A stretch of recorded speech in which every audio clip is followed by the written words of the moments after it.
la République française est enseignée dans les livres d'histoire par l'éducation nationale comme un moment libérateur pour le peuple français.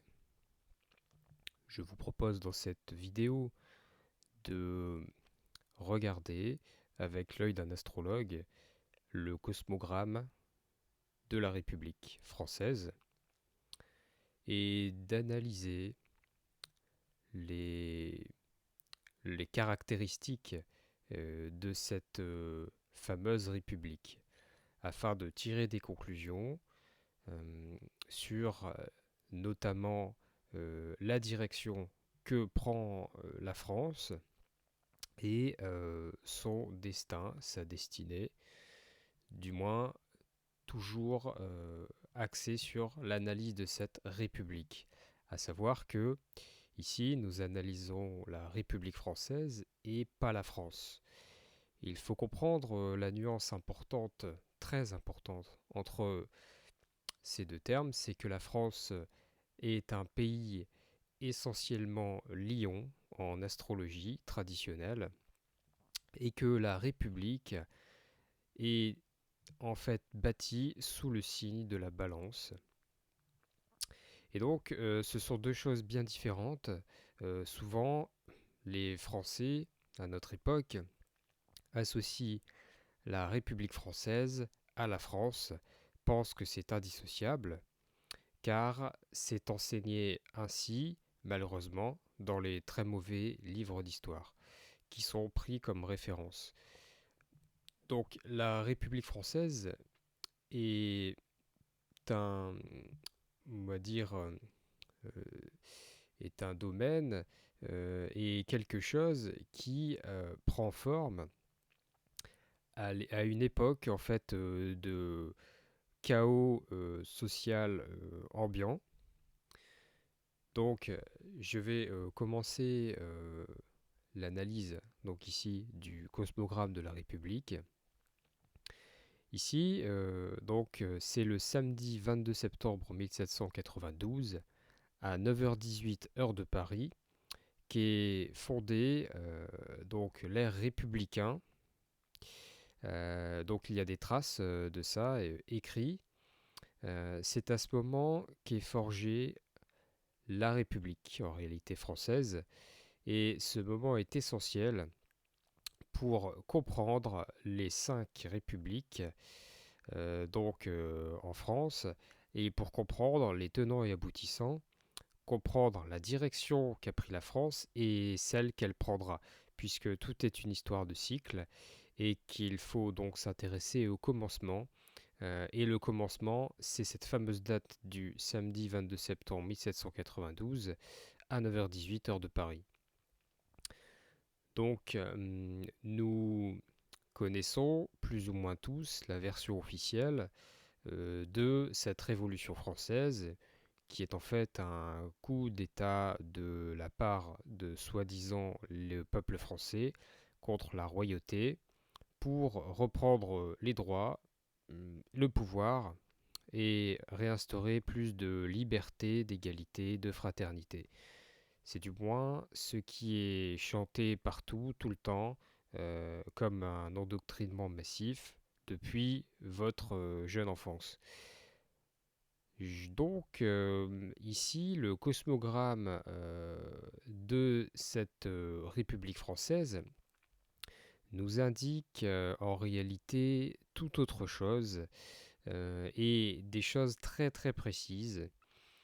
Alors la France est un pays et effectivement essentiellement lion comme je l'ai dit, à ne pas confondre avec ici le cosmogramme de la République.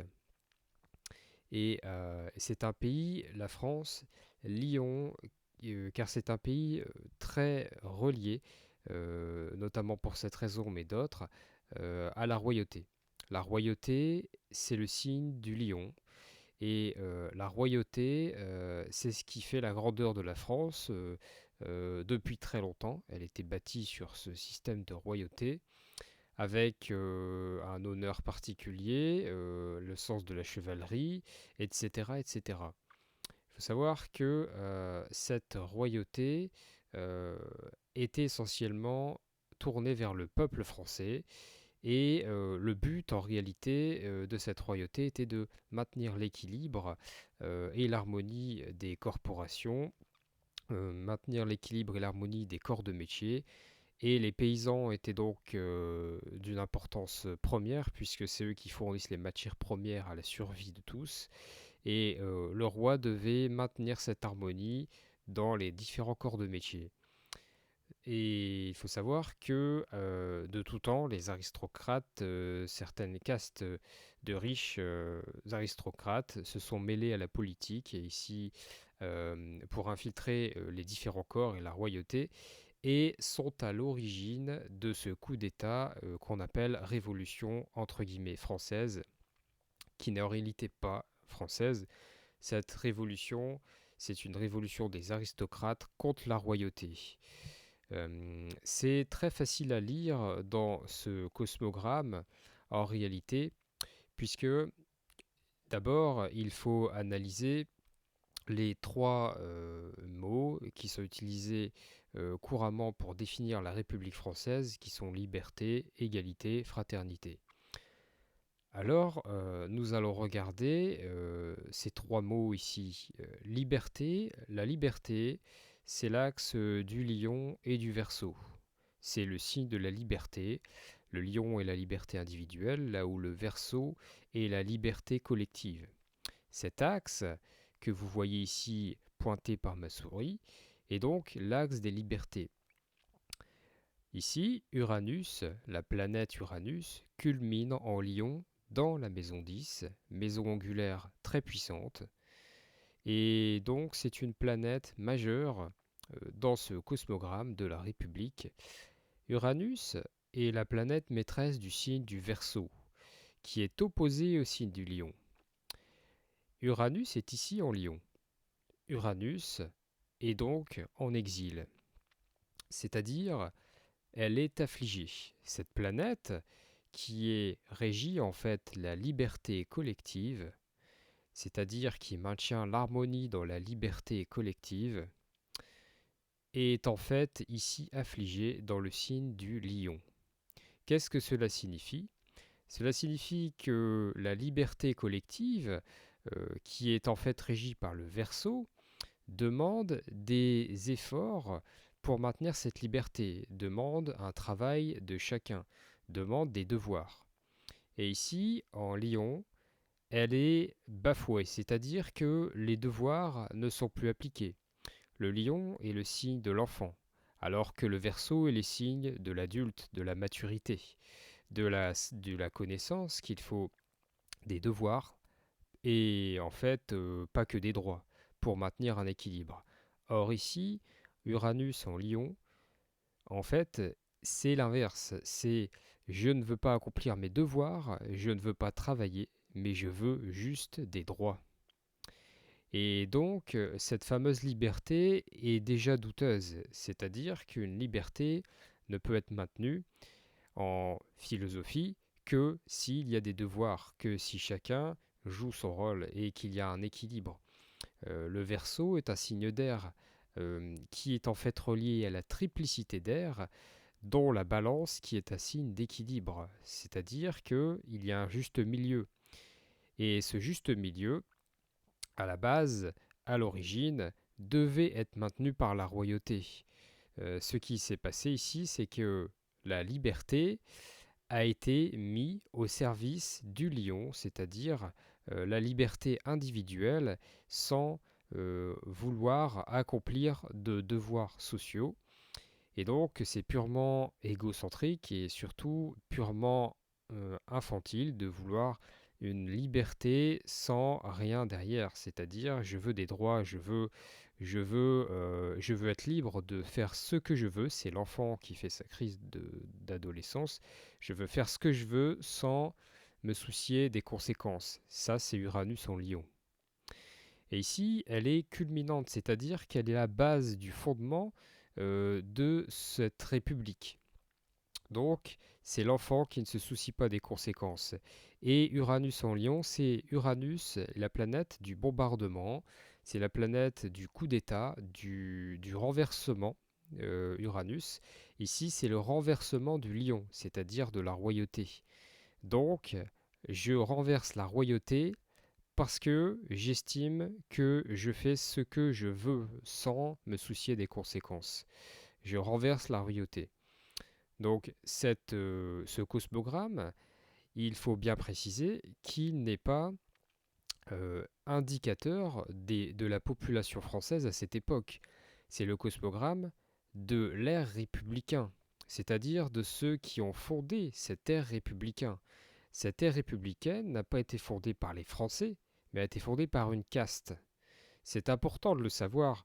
Alors, il y a aujourd'hui différents historiens qui commencent à en parler, notamment Marion Sigaud sur YouTube, ce n'est pas la seule. Il faut se renseigner sur le sujet. Mais c'est vrai que c'est encore trop frais et que les gens ne sont pas assez au courant. Car la République, vous êtes toujours dedans, a priori. Donc, effectivement, l'effet on va dire, de lobotomisation de masse est encore fortement présente. Ici, donc, je poursuis. Après le mot liberté, qui donc est remis en question pour plusieurs raisons, cette planète Uranus, notamment, elle reçoit un carré de Mars, ici, la guerre, nous allons y venir, et une opposition de Pluton, la destruction. La destruction de quoi? Pluton régit la destruction et la reconstruction, mais c'est ici la destruction du Verseau, c'est-à-dire de la société. Donc, cette planète Uranus, opposition de Pluton, nous signifie destruction de la société au profit d'une liberté sans raison. Et ici, il faut bien comprendre une chose, c'est que la République est à entendre par aspect phonétique l'arrêt public, c'est-à-dire l'arrêt de travail public, l'arrêt de tout système social qui fonctionne réellement, puisqu'à l'époque de la royauté, à l'époque avant la fameuse révolution, à peu près 50-60 ans avant, puisqu'elle a commencé avant, et il faut savoir qu'il y avait des systèmes sociaux qui fonctionnaient tout à fait bien, mais que petit à petit, l'aristocratie a réussi à ruiner la royauté. C'est un long sujet, mais il faut savoir tout ça pour comprendre mieux ce fameux cosmogramme. Ici, je poursuis. Après la liberté, nous avons ces fameux mots d'égalité. L'égalité est en fait régie par le signe de la balance et cet axe bélier-balance. Ici, nous voyons que le soleil est à 0 degré, rentre tout juste dans le signe de la balance. C'est un signe qui donc régit l'égalité, mais il faut savoir une chose, c'est que cette égalité est en fait aux dépens de l'individualité. Le lion, et puis donc le signe de feu qui est le bélier, qui est en opposition à la balance, est un signe d'individualité. C'est en fait des signes régis par le soleil qui est l'individu, mais aussi le roi. Ici, le lion en balance est en opposition au signe du bélier, signe où il est exalté, au meilleur de sa qualité. En balance, il sera en chute, c'est-à-dire que le soleil est ici affligé. Le soleil est affligé, ce qui signifie que nous souhaitons l'équilibre dans le rapport à deux, mais aux dépens de notre propre liberté. La balance est un signe tourné vers l'autre, souvent aux dépens de sa propre liberté. Ici, donc, l'égalité, en réalité, est un mot fourre-tout qui, en philosophie, ne signifie pas ce que les gens pensent être l'égalité. L'égalité est toujours aux dépens de sa propre individualité. Donc, le soleil, ici, marque bien ce côté égalitaire. Il faut savoir qu'il est dans le premier degré, entre 0 et 1, de la balance, qui, dans les monomères, c'est-à-dire les 360 degrés du zodiaque, chaque degré a une signification ancienne égyptienne, qui sont très importantes en interprétation traditionnelle. Le premier degré nous dit cette phrase: un homme avec une épée tirée du fourreau, l'attitude menaçant. C'est ainsi que le Soleil, en premier degré de la balance, est interprété. Ceci colle parfaitement bien avec cette fameuse date et avec la création de cet ère républicain. Une envie d'en découdre et une envie de guerre, une envie de détruire. Ici, cela va en opposition avec le signe de la balance qui est la paix. Mais ici, c'est une paix apparente, c'est un équilibre apparent, c'est une égalité apparente, puisque dans le fond, ce qui n'est pas vu, et ce qui n'est pas vu en astrologie traditionnelle, et ce qui est le plus important, c'est ce fameux degré de symbolique monomère qui nous dit qu'un homme tire une épée, l'attitude menaçant. Ceci est confirmé par cet ascendant scorpion. Cet ascendant scorpion, le scorpion est un signe de destruction et de reconstruction. C'est un signe caricaturé par en fait la lave qui crame tout pour reconstruire quelque chose derrière, ou le lance-flamme qui va tout brûler pour repartir sur des bases entre guillemets saines. Le scorpion est un signe de profondeur, de reconstruction et lié au phénix. Son maître est Mars et Pluton. Il faut savoir qu'ici, il y a Mars dans la maison 1, donc très puissant, c'est en fait la dominante de tout le cosmogramme, en scorpion. Qu'est-ce que cela signifie? Cela signifie que cet ère républicain est marqué par la guerre, et est marqué par, en réalité, l'envie de guerre, de destruction. Et il faut comprendre qu'ici, il est évident de retrouver ça à travers l'histoire, puisque c'est bien connu, et vous allez le voir, les guerres de la Révolution française ont commencé en 1792, quand l'ère républicain a été créé, et c'est poursuivi jusqu'au moins en 1802, jusqu'à l'arrivée de Napoléon. Et nous allons voir, les guerres de la Révolution française républicaine sont en fait des guerres contre l'Europe, car l'Europe ne voulait pas de cette fameuse révolution soi-disant française, qui s'est appelée ainsi sur le tard, mais en fait, en réalité, l'Europe ne voulait pas cette révolution. Donc les révolutionnaires, qui ne sont en fait pas que des Français, hein, il y a évidemment des Français qui voulaient plus d'argent sans forcément travailler, spéculer, et qui ont rejoint ces groupes, mais les révolutionnaires étaient majoritairement des assassins sortis de prison, enrôlés dans une armée pour un coup d'État.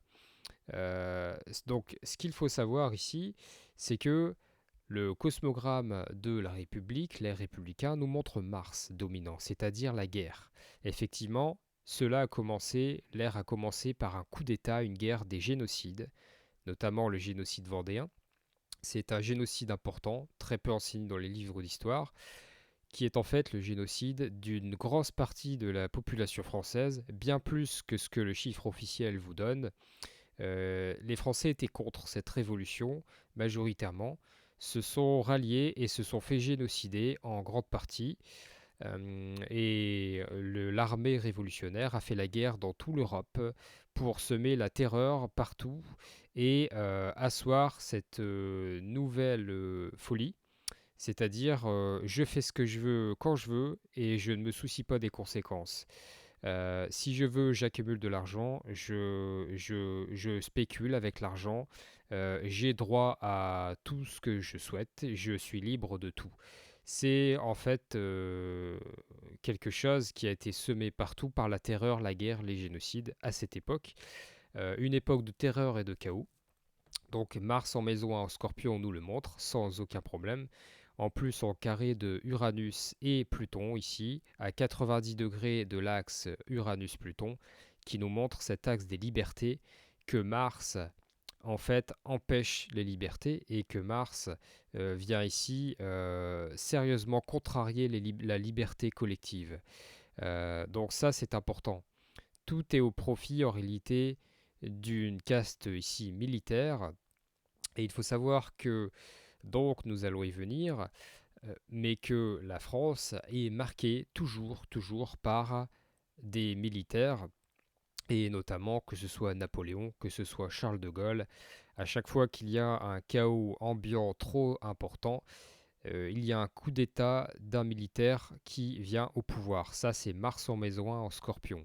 La Renaissance par le côté militaire, par le coup d'État militaire. C'est les républicains qui marquent cet début de manière de fonctionner et elle sera toujours présente tant que nous serons sous la République et toutes les républiques, donc ici nous sommes dans la cinquième, ça ne change pas, c'est toujours soumis à ce cosmogramme. Donc nous allons poursuivre sur le troisième mot avant de parler plus en détail des guerres ici. Donc ce troisième mot, c'est fraternité. La fraternité est marquée par Mercure. Mercure est ici en Vierge. Nous allons regarder quel type de fraternité et de quel type il s'agit.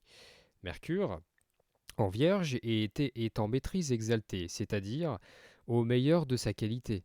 Mercure, c'est la communication, c'est la gestion des finances. Ici, Mercure est en troisième décan de la Vierge, qui renvoie au troisième signe du même élément, c'est-à-dire le taureau. C'est un décan hermétique. En fait, c'est un décan très très important. Ici, Mercure est teinté de la Vierge du taureau, c'est-à-dire la gestion de l'argent, des finances, le taureau et la banque, les biens, tout ce que l'on possède. Cette fraternité est donc une fraternité de l'argent, une fraternité de banquiers, probablement, puisque Mercure nous le montre ici, une fraternité sociale, puisque c'est la maison 11, et ce qui colle parfaitement avec la fameuse République, qui est une façade. Mercure nous montre ici que cette fameuse fraternité euh, utilise, utilise fortement Mars en maison 1 en Scorpion, c'est-à-dire la guerre. Pourquoi? Car Mars est ici en sextile de Mercure. Le sextile est un aspect de facilité. C'est sur quoi une planète va s'appuyer pour se développer. Ici, Mars en sextile nous montre une facilité à la guerre et au meurtre. Le scorpion est un signe qui, la plupart du temps, est relié au meurtre, au crime. Ici, Mercure nous montre une facilité à se servir du pouvoir. Le scorpion est un signe de pouvoir. Alors, tous les scorpions ne sont pas des meurtriers, je vous rassure, mais les scorpions ont un besoin de pouvoir. Ici, Mercure nous montre que cette fraternité utilise fortement cette guerre, ce pouvoir, pour asseoir son autorité.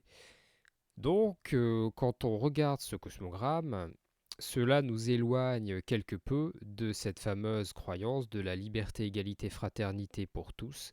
En réalité, cela se rapproche visiblement beaucoup plus de l'oligarchie, une oligarchie, c'est-à-dire une caste d'individus qui détient la souveraineté pour eux et qui font croire à tous ceux qu'ils contrôlent qu'ils ont la souveraineté. En réalité, la souveraineté, vous ne l'avez pas, vous ne la possédez pas. Depuis au moins la Révolution française, une caste la possède à votre place.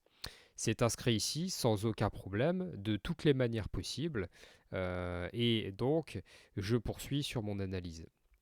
Mars, de la maison 1, qui est ici dominante car on maîtrise en scorpion, donc Mars était républicain, tourné vers la guerre, et en fait tourné vers les guerres. Il faut savoir que le début de la Révolution, donc ici de l'ère républicain, 1792, nous donne ces fameuses guerres ici révolutionnaires qui, en fait, dans toute l'Europe, ils vont faire la guerre quand ils auront fini avec la France, avec l'Europe, et à partir de là arrive un militaire qui s'appelle Napoléon, qui essaie de redresser le pays et de mettre un peu plus d'ordre dedans.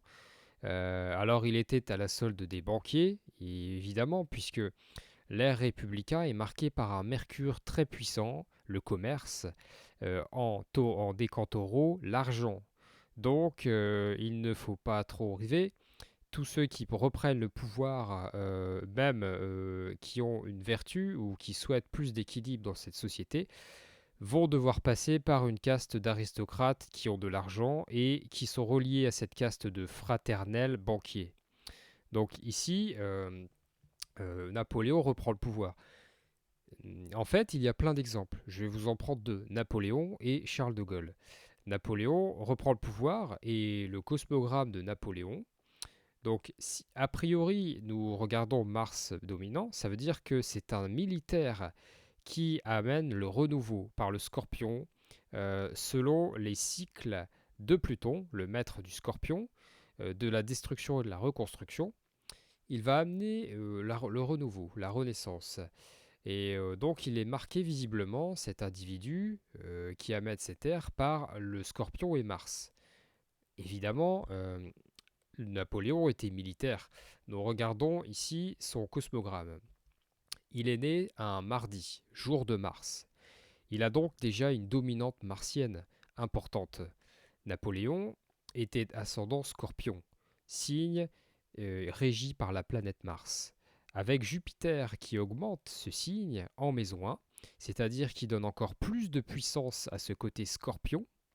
Donc cet individu avait une dominante fortement Scorpion.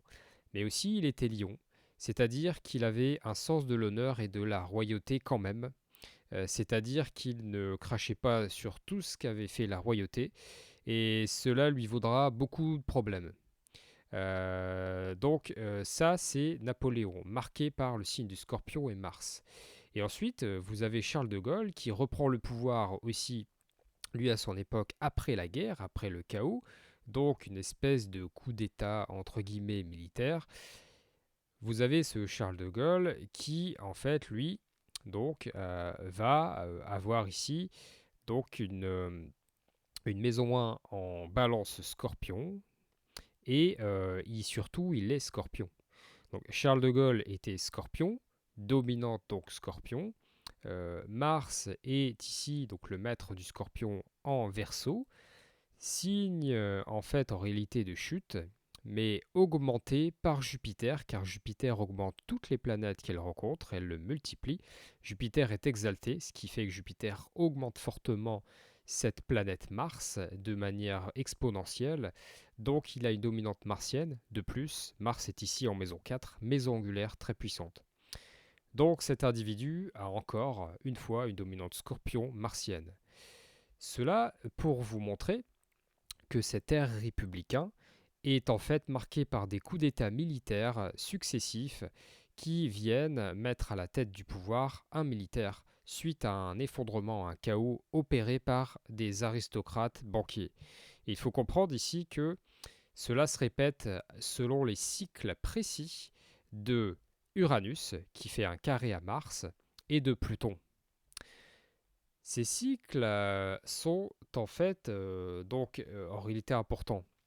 Il y a eu au cours de cette république 5 républiques, et chaque république a connu sa guerre. Donc vous le savez probablement.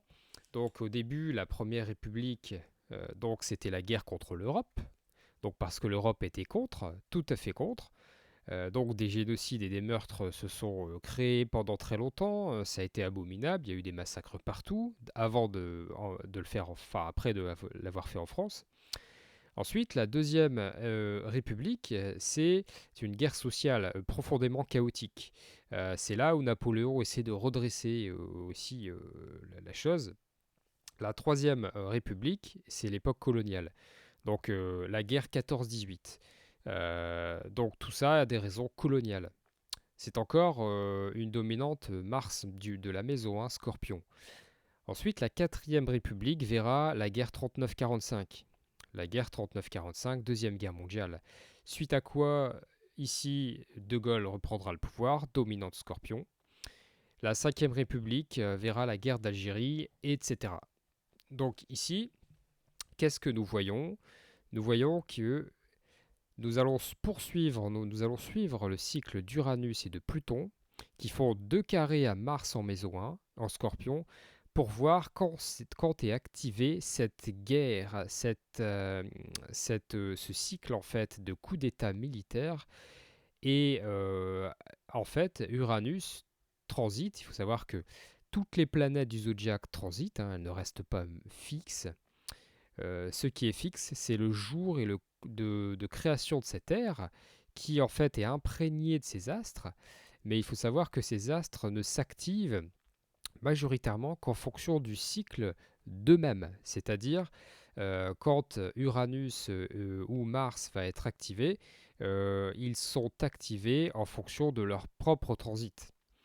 Donc ici, Uranus, qui vient activer ce chaos de Mars et Pluton également, transite où en ce moment? Eh bien, sachez qu'Uranus en ce moment transite dans la maison 7 du taureau de cet ère républicain. C'est-à-dire qu'Uranus est angulaire, donc puissant, et surtout, Uranus va arriver parfaitement en carré d'Uranus natal et de Pluton natal, les planètes de la liberté du peuple français, va arriver en 2023, juin 2023, sur ce carré parfait. C'est-à-dire que Uranus est ici en taureau, l'argent, c'est le signe de la possession, ce qu'on possède, les finances. Uranus, c'est le bouleversement, le chaos, tout ce qui retourne, on va dire, l'imprévu, tout ce qui arrive de manière radicale, la tempête, la planète de la tempête, est ici en taureau. Ça annonce des problèmes probablement de pénurie. Alors ça, évidemment, en ce moment, on commence à en entendre parler, puisqu'Uranus transite lentement, qui vont mettre en péril la liberté de chacun. Ça, ici, Uranus le montre. Uranus arrivera à son apogée en 2024 en opposition à Mars, maison 1, Scorpion, ce Mars de l'ère républicain. C'est-à-dire qu'Uranus, ici, les pénuries, vont venir activer ce Mars de la maison 1, Scorpion, c'est-à-dire la colère, la guerre, l'envie d'un coup d'État militaire. Et en fait, il arrivera à son apogée en 2024, juin 2024. Mais en fait, il a une période de rétrogradation, cet Uranus. Donc, ce sera entre juin 2023 et juin 2024. C'est ici que tout peut arriver et que les choses risquent d'éclater sérieusement. Donc, dans ce cosmogramme de l'ère républicain, nous voyons que cela nous promet un coup d'État par militaire. À savoir que les militaires qui ont toujours repris le pouvoir à cet ère républicain, qui en réalité le détient quand même, même si les militaires viennent prendre le pouvoir, ils font toujours des pactes avec des banquiers, avec des gens qui détiennent de l'argent. C'est en fait vicieux et c'est toujours opéré de cette manière. Le prochain fera la même chose. Ce qui veut dire que le prochain redressera probablement en apparence le chaos, ou tentera de le faire, mais il devra se soumettre à des accords. Et des accords vraiment pervers. Donc ça, sachez-le. Donc, toujours est-il que, visiblement, cette carte de l'ère républicain nous promet, avec ce cycle d'Uranus qui dure 84 ans, c'est un cycle lent, c'est-à-dire que ça n'arrive pas toujours. C'est pour ça que ça nous promet du bouleversement en perspective, car ici Uranus finit son cycle de 84 ans. Et donc il nous promet quelque chose de fort, sachant que, évidemment, ici, les Français, en fait le terme français est déjà galvaudé, il faudrait que je fasse une vidéo sur le sujet, car cette chaîne s'appelle Astrologie mais aussi Tradition. C'est que en réalité, les Français n'ont pas la connaissance de ce qu'est la France et les Français. Aujourd'hui, les Français mélangent tout avec l'ère républicain et la République. Les Français pensent qu'ils ont des droits, pensent qu'ils ont de la souveraineté. En réalité, rien n'est plus faux. Tout cela n'est qu'une façade apparente et la réalité va commencer à exploser et les gens vont être en fait pris au piège comme des rats. C'est déjà le cas. Et évidemment, vont être comme un rat pris au piège, très en colère et vont attaquer. Donc, évidemment, beaucoup se refusent à le croire, se refusent même à l'entendre. Euh, Cela n'est qu'une lecture astrologique, enfin qu'une, entre guillemets. C'est-à-dire que ici, je ne donne pas mon opinion personnelle, je lis. Ce qui est sûr, c'est que je souhaiterais que nous n'en y arrivions pas là. Je souhaiterais évidemment qu'il n'y ait pas de chaos, de pénurie, de guerre civile. Mais visiblement, et malheureusement, cela risque fortement de se produire. Ici, tout porte à croire que tant que la République existera, ce cosmogramme continuera d'exister. Alors évidemment, cela est relié à l'ésotérisme, hein, qui est relié à l'exotérisme, c'est-à-dire que la part visible des choses, exotérisme, est reliée à l'ésotérisme, c'est-à-dire des techniques en fait de manipulation, ici sûrement de la sorcellerie. Certains appelleront ça de la magie noire, moi j'appelle ça sorcellerie, son vrai terme. Les gens qui ont forgé cet ère républicain savaient pertinemment ce qu'ils faisaient et savaient comment le faire. Savaient comment soumettre une nation royale à leur propre joug et savaient comment maintenir cette population en dépendance par un système financier et donc des dettes, tout simplement, des impôts.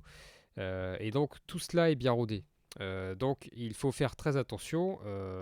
Tout ce que les gens pensent sur la France, la République, est très faux. En réalité, euh, rien n'est plus, on va dire, diabolique, hein, c'est-à-dire c'est le terme, hein, que cette République, hein, finalement. Donc, évidemment, je vous conseille de vous renseigner sur le sujet, de faire des recherches sérieuses, car sur le sujet, beaucoup ont des opinions. Mais ceux qui se sont autoproclamés philosophes des Lumières n'étaient ni des Lumières ni philosophes, hein. Il faut bien comprendre cette chose. Un philosophe, c'est celui qui connaît les principes de nature. Donc, au passage, l'astrologie et toutes ces disciplines reliées à la connaissance de la nature. Le philosophe ne fait que, en fait, pratiquer et ne fait qu'étudier la nature elle-même. L'astrologie n'est pas issue non plus d'une opinion. L'astrologie, c'est la nature, c'est le fonctionnement de la nature, relié aux saisons, aux équinoxes et aux solstices, et donc aux quatre éléments. Euh, En fait, ici, aucune opinion n'est donnée. Donc ça, comprenez-le bien, puisque certains pensent, et certains pensent à tort, que j'ai des opinions sur l'astrologie, mais c'est des domaines qui se passent d'opinion. C'est des domaines purement pragmatiques. Donc voilà, je reviendrai au fil du temps dans mes vidéos sur le sujet. Euh, donc vous voyez, ici, j'ai voulu vous montrer dans cette vidéo que l'ère républicain, cette fameuse date, marque de manière irrémédiable la France, malheureusement.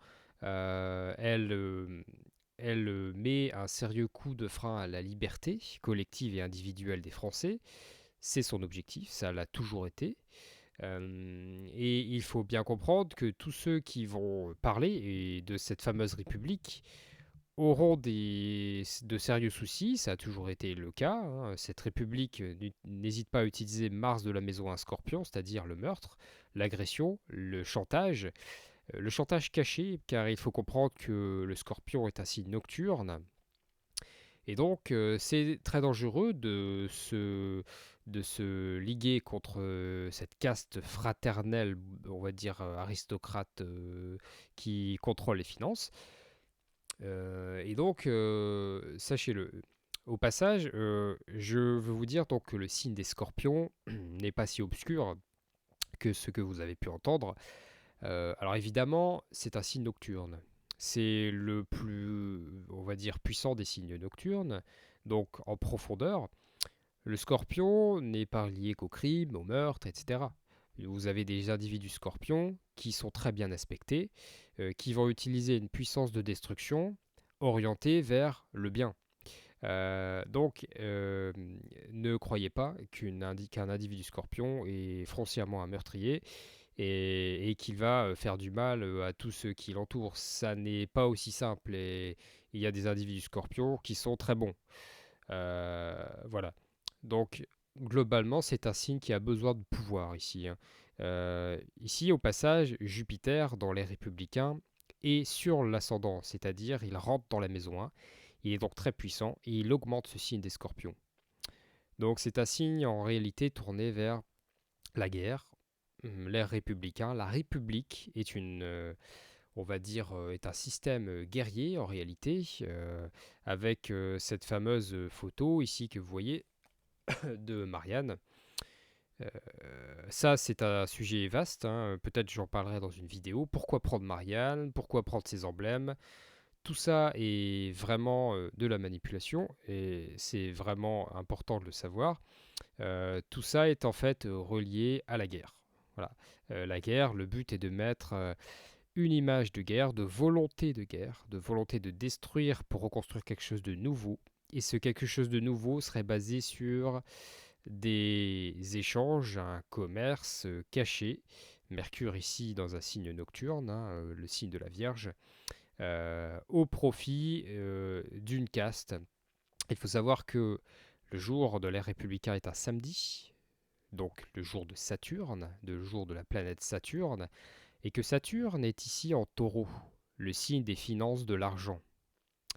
Saturne marque en fait aussi une chose essentielle ici. Saturne en taureau marque l'avarice. L'avarice, je veux en fait tous les biens pour moi. C'est ça en fait Saturne en taureau. La plupart du temps, Saturne donc en taureau donne un avare, mais ici en plus Saturne en taureau est en chute, donc affligé, donc encore plus maléfique. Il faut savoir qu'ici, cela montre clairement que ce jour n'a pas été pris par hasard. Des individus saturniens, c'est-à-dire qui régissent des institutions, des individus saturniens mal aspectés, c'est-à-dire qui n'ont pas un Saturne en force, en maîtrise, en exaltation, un Saturne qui va tendre à être tourné vers le bien, mais qui ont au contraire un Saturne tourné vers le mal, régissent cet ère républicain. Ça, c'est une donnée essentielle. Le jour de naissance n'est jamais un hasard. Ici, hasard signifie, chez les Arabes, la volonté de Dieu. Donc, sachez-le. Donc, voilà, pour cette courte vidéo, je vais m'arrêter là parce qu'il y a, évidemment, je pourrais continuer longtemps sur ce sujet, mais il est préférable que je m'arrête pour cette vidéo. Je poursuivrai peut-être dans une prochaine vidéo à ce sujet. Laissez vos commentaires, donnez-moi vos avis. Je poursuivrai peut-être en parlant davantage du destin de la France, en prenant le cosmogramme de votre président, Macron, et peut-être en le comparant à cet ère républicain, en regardant qu'est-ce qu'est-ce que cela promet, qu'est-ce que cela semble montrer, et à savoir que quand même, autour de cette histoire de présidence, beaucoup de choses ne sont pas dévoilées. Il y a un secret, c'est très obscur. C'est en fait le Truman Show. Donc vous avez peut-être vu ce film, The Truman Show, avec Jim Carrey. C'est exactement ce qui se passe à l'échelle politique depuis au moins 200 ans, la Révolution française. C'est un Truman Show, une pièce de théâtre, où les acteurs sont des riches aristocrates qui vous manipulent et qui en fait sont politiciens. Hum, donc globalement, voilà pour cette vidéo. N'hésitez pas à réécouter. N'hésitez pas à éventuellement commenter quand vous avez vraiment des questions pertinentes. Et je vous souhaite donc une très bonne journée. Je vous dis à très bientôt.